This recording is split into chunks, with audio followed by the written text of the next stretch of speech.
હાલ રેકડીની પાર્સલ કરેલી વસ્તુ ખાનારા લોકો માટે એક દુઃખદ સમાચાર છે આવી રહ્યા છે।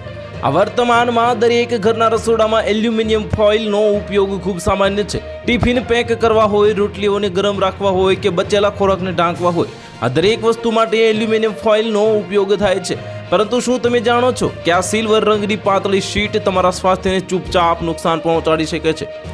આ સાયન્ટિસ્ટ એન્ડ હેલ્થ એક્સપર્ટ અનુસાર જો એલ્યુમિનિયમ ફોઇલનું જો ખોટી રીતે ઉપયોગ કરવામાં આવે તો તે શરીર માટે ઘણી ગંભીર બીમારીઓનું કારણ બની શકે છે।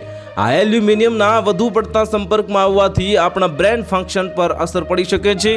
કેટલાક સંશોધનોમાં જાણવા મળ્યું છે કે શરીરમાં એલ્યુમિનિયમનું વધુ પડતું સંચય અલ્ઝાઇમર જેવા ન્યુરોલોજિકલ રોગોનું જોખમ વધારી શકે છે।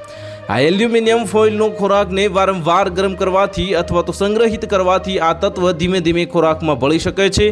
જ્યારે શરીરમાં વધારાનું એલ્યુમિનિયમ જમા થાય છે ત્યારે તે કેલ્શિયમ શોષણને રોકી શકે છે અને આનાથી હાડકાં ધીમે ધીમે નબળા પડે છે અને ઓસ્ટિયોપોરોસિસનું જોખમ વધે છે। આ ખાસ કરીને મહિલાઓ અને વૃદ્ધોને આનાથી વધુ સમસ્યાનો થઈ શકે છે।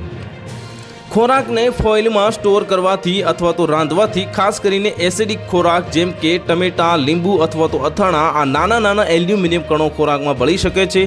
આનાથી પેટમાં ગેસ, એસિડિટી, કબજિયાત અને પાચન સંબંધિત સમસ્યાઓ થઈ શકે છે। આ ખોરાકને ફોઇલમાં સ્ટોર કરવાથી અથવા તો રાંધવાથી ખાસ કરીને એસિડિક ખોરાક જેમ કે ટમેટાં, લીંબુ અને અથાણા એ નાના નાના એલ્યુમિનિયમ કણો ખોરાકમાં ભળી શકે છે। તો હાલ માટે આટલું જ। મળીશું નવી અપડેટ સાથે। જો તમને અમારા વિડીયો પસંદ આવતા હોય તો વિડીયોને લાઇક કરી દેજો, ચેનલને સબસ્ક્રાઇબ કરી બાજુમાં આવેલા બેલ આઇકનને દબાવી દો જેથી તમને આવા સમાચારની અપડેટ મળતી રહે।